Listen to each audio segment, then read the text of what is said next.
Bayangkan, malam pertama di alam kubur. Dua sosok dengan mata merah menyala datang mendekat. Semua manusia akan ditanya, siapa Tuhanmu? Siapa nabimu?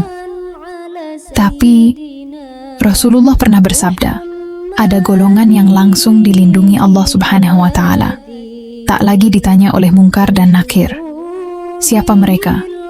Inilah rahasianya. Rasulullah bersabda, sesungguhnya jika seorang hamba telah diletakkan di kuburnya dan para sahabatnya pergi, dia akan mendengar suara sandal mereka. Lalu datanglah dua malaikat, Munkar dan Nakir. Hadis riwayat Bukhari dan Muslim. Sejak itu dimulailah fitnah kubur, ujian pertama setelah kematian. Tapi tidak semua manusia mengalaminya. Siapa Munkar dan Nakir? Nama Munkar berarti sesuatu yang ditolak, dan Nakir berarti sesuatu yang diingkari. Mereka adalah malaikat khusus yang bertugas menguji iman terakhir manusia.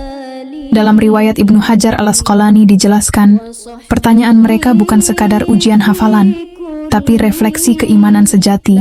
Hanya mereka yang hidup dengan tauhid yang akan menjawab dengan mantap.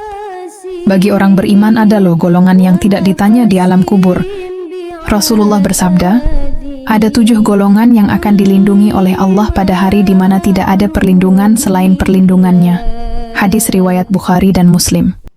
Di antara tafsir ulama, sebagian golongan ini juga tidak ditanya Munkar dan Nakir karena Allah langsung memberikan ketenangan atas mereka.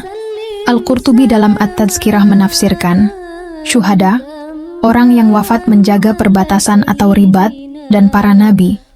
Mereka tidak lagi ditanya, sebab cahaya amalnya telah menjadi saksi. Dalam riwayat lain, Rasulullah bersabda, siapa yang mati syahid di jalan Allah, cukup dengan cahaya pedangnya menjadi saksi imannya. Hadis riwayat Tirmidzi. Golongan lain yang dilindungi dari fitnah kubur. Selain para nabi dan syuhada, ada beberapa yang juga diberi keringanan di alam kubur. 1. Orang yang mati pada malam atau siang Jumat, sebagaimana hadis Hasan riwayat Ahmad. Barang siapa meninggal pada hari Jumat atau malamnya, maka ia dilindungi dari fitnah kubur. 2. Orang yang menjaga wudhunya dan membaca surah Al-Mulk setiap malam, berdasarkan hadis dari Tirmidzi. Surah Al-Mulk adalah pelindung dari siksa kubur. 3. Orang yang senantiasa bertaubat dan memperbaiki niatnya. Mereka ini disebut Rasulullah sebagai al-mustaghfirina bil ashar, atau orang-orang yang beristighfar di waktu sahur. Quran Surah Az-Zariyat ayat 18. Apa rahasia ketenangan mereka itu? Ketenangan mereka bukan karena status dunia, tapi karena hati mereka selalu mengingat Allah Subhanahu wa Ta'ala dalam kesendirian. Nabi bersabda, siapa yang mengingat Allah dalam kesendirian, lalu meneteskan air mata karena takut kepadanya, maka Allah haramkan jasadnya dari api neraka. Hadis riwayat Bukhari. Itulah sebabnya saat Munkar dan Nakir datang, Allah Subhanahu wa Ta'ala berfirman kepada malaikatnya, biarkan hambaku, ia telah menjawab pertanyaannya di dunia dengan amalnya.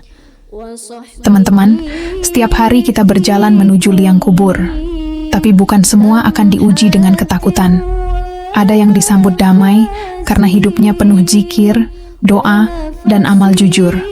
Ya Allah, jadikan kami termasuk hamba yang Engkau beri ketenangan di alam kubur. Jangan Engkau biarkan kami sendirian tanpa cahaya iman. Amin.